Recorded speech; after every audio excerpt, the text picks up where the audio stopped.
Bible में परमेश्वर ने अपने चेलों को बोला कि जाओ सारी धरती में सुसमाचार सुनाओ और लोगों को चेला बनाओ और पिता पुत्र पवित्र आत्मा के नाम से बपतिस्मा दो। तो आज हम कुछ चर्चों में जैसे देखते हैं कि जो बपतिस्मा देते हैं, कई बार तो पास्टर खुद बपतिस्मा नहीं देते। अगर वो देते भी हैं तो पास्टर कुंड के बाहर है और जो बपतिस्मा लेने वाला वो कुंड के अंदर है, तो पास्टर बाहर से बपतिस्मा दे रहा है। तो कई बार पास्टर खुद भी बपतिस्मा नहीं दे रहे, पास्टर की टीम दे रही है। बट जब वो टीम बपतिस्मा दे रही है तो वो वर्ड क्लेम नहीं करते ऊपर, वो ये नहीं बोलते कि हम आपको पिता पुत्र पवित्र आत्मा के नाम से बपतिस्मा देते हैं। तो क्या ये बपतिस्मा कबूल होगा? प्रभु यीशु ने क्यों कहा पानी में डूबकर बपतिस्मा लेना है? ये आज्ञा क्यों दी है और इस बपतिस्मा का महत्व क्या है, समझाने के जल्दी से मैं कहूंगा। प्रभु यीशु मसीह को बपतिस्मा लेने की जरूरत ही नहीं थी, कोई पाप किया भी नहीं है, कुमारी मरियम के द्वारा जन्म लिया, अंदर पाप है भी नहीं। लेकिन फिर भी हम देखते हैं बपतिस्मा के समय एक आवाज आती है, मेरा प्रिय पुत्र है जिससे मैं प्रसन्न हूं। प्रभु यीशु का बपतिस्मा यूहन्ना का बपतिस्मा था। यूहन्ना जो बपतिस्मा दे रहा है और हमारे बपतिस्मा में आसमान जमीन का फर्क है। यीशु बपतिस्मा क्यों ले रहा है? क्योंकि यूहन्ना जब आया, मन फिराव का प्रचार किया। यूहन्ना का बपतिस्मा का खासियत क्या है? इस्राएली लोगों के जुबली वर्ष में आया, यानी 7वां साल है जिस दिन कोई भी खेती नहीं करता, एक साल विश्राम का है। उस समय यूहन्ना सामने प्रकट हुआ, मन फिराव का प्रचार कर रहा है, यहूदियों को कर रहा है, अन्य जातियों को नहीं। सो जब यहूदी, उन लोग को एहसास हुआ कि ये जो पहली बार 400 साल के बाद एक नबी प्रकट हो रहा, दुनिया देखने आ रही है, तू कौन है? तब वो बोलता है मैं सिर्फ आवाज हूं। सो मन फिराव का जब प्रचार किया, लोगों को जब एहसास हुआ, और वो बोल भी रहा मेरे पीछे मेरे से भी एक भयानक आने वाला, दुनिया डर गई। हम क्या करें? मन फिराओ। मन फिराने के लिए फिर उसका चिन्ह क्या है? पानी में उतरो। वो यहूदी व्यवस्था में है शुद्धिकरण, वो हमारी तरह का बपतिस्मा नहीं। आपको गलती का एहसास हुआ, आपने मन फिराया, तो उसके चिन्ह के तौर पर पानी में जा, डूब और बाहर निकलकर चला जा। तब यूहन्ना किसी के नाम में नहीं दे रहा, वो एक शुद्धिकरण है। जैसे इस्राएली कनान में प्रवेश करने के पहले यर्दन में भी वो कपड़े धोकर शुद्ध हुए, सिनाई में भी परमेश्वर जब महिमा के साथ उतरने लगा तब भी ये शुद्ध हुए। सो ये सिर्फ यहूदियों के लिए। यीशु क्यों लिया? यीशु शुद्ध होने के लिए नहीं, ये जब इंसान मन फिरा रहा है तब प्रभु यीशु यर्दन में उतर रहा है।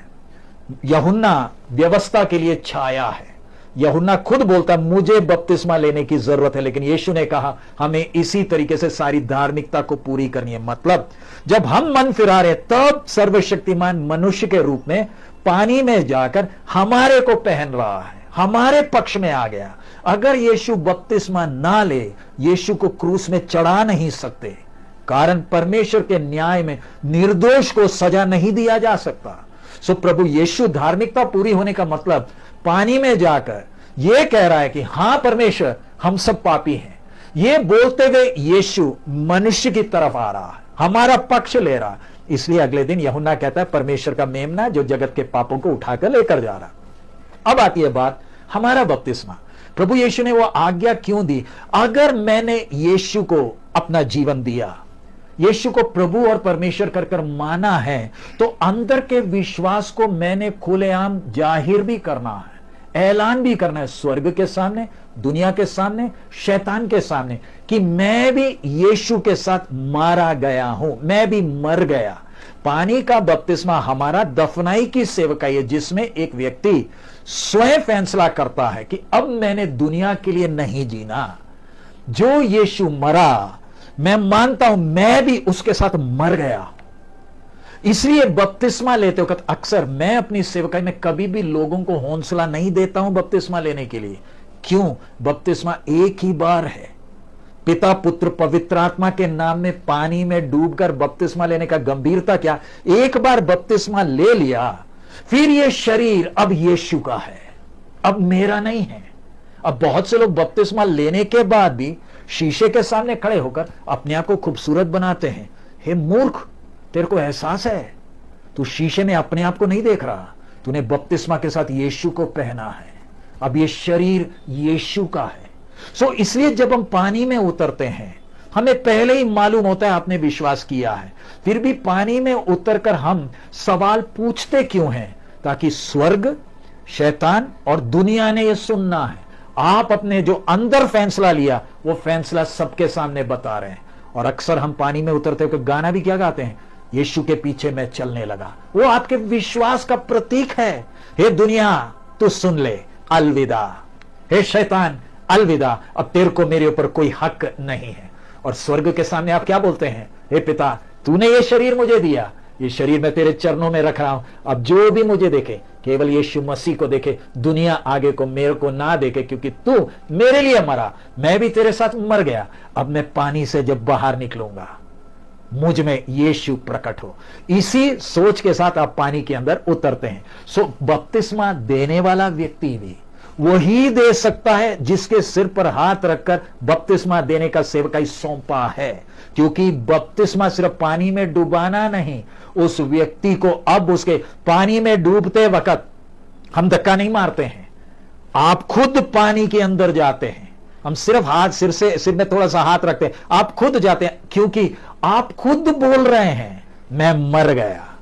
अब पानी से निकलने का हम हाथ पकड़कर आपको पानी से बाहर क्यों निकालते हैं? प्यारे भाई, प्यारी बहन, जीवन की इस यात्रा में हम भी आपके साथ हैं, ताकि आप में मसीह प्रकट हो। पानी में जाने के पहले पूछा जाता है सवाल, क्या आप विश्वास करते हो परमेश्वर ने आपकी सृष्टि की? क्या आप विश्वास करते हैं आज से 2000 साल से भी पहले, अब 2024 है, 2000 साल से भी अधिक हो गया, आपको पाप से उद्धार दिलाने के लिए सर्वशक्तिमान कुमारी मरियम के द्वारा इस पृथ्वी में आया, विश्वास करते हो?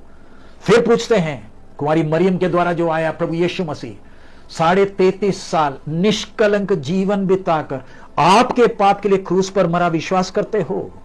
फिर क्या आप विश्वास करते हो जो क्रूस पर मरा प्रभु यीशु मसीह तीसरे दिन मरे हुए में से जी उठकर 40 दिन इस पृथ्वी में रहकर स्वर्ग में उठा लिया गया और आपको लेने के लिए अति शीघ्र आ रहा है, विश्वास करते हो? तब आप खुद ही मुंह खोलकर बोलते हैं हां हां हां। क्यों? स्वर्ग सुन रहा है, शैतान सुन रहा है, दुनिया सुन रही है, इसलिए दुनिया कोशिश करती है कि आप बपतिस्मा ना ले, पूरा कोशिश करती है। और जब आप ये हां हां बोलते हैं, तब फिर हम सिर में हाथ रखकर बोलते हैं आपके विश्वास के अनुसार आपको पिता, पुत्र और पवित्र आत्मा के नाम में पानी में बपतिस्मा देते हैं। प्रभु यीशु ने दिया हुआ आज्ञा है। देने वाला भी वही होना जिसको हाथ रखकर सेवा सौंपा है, लेने वाले को एहसास होना मैंने क्यों लिया है। अब अगली बात, बपतिस्मा देने वक्त कई जगहों में नदी है, सबसे अच्छा है नदी हो, कुंड हो, जिधर खूब पानी हो, टैंकी हो, सबसे अच्छा उसमें देना है, जिसमें देने वाला लेने वाला दोनों पानी में उतरते हैं, दोनों खड़े होकर प्रार्थना करते हैं। दूर कई लोग खड़े होकर देखते हैं, प्रार्थना कर रहे होते हैं। लेकिन मेरा अनुभव, हम लोग चीन में सेवा करते हैं, उसके बाद कई जगहों में, बाकी कई देशों में सेवकाई के लिए जाने वक्त, कनाडा में उदाहरण -50 है, -50 डिग्री सेंटीग्रेड है, बाहर तो आप बपतिस्मा दे नहीं पाओगे, बर्फ जमा होता है। -50 बोलने से आपको आइडिया लगेगा, बाहर बर्फ होते वक्त हम बपतिस्मा दे कैसे? ऐसे लोगों के लिए हम घर के अंदर टैंक लेकर, उसमें 2 लोग ना आने के कारण एक व्यक्ति अंदर बपतिस्मा लेने वाला जाता है, उसको देते, क्योंकि उधर सुविधा नहीं है। हम प्रयास करते हैं बड़ा टैंकी हो जाए जिसमें दोनों, सबसे अच्छा सबसे उत्तम है जब दोनों पानी में जाकर बपतिस्मा ले। लेकिन चीन में हम खुलेआम ऐसे बपतिस्मा दे नहीं पाते। कई जगह हैं जिधर हम लोग बपतिस्मा दे नहीं पाते, रात को देना पड़ रहा है।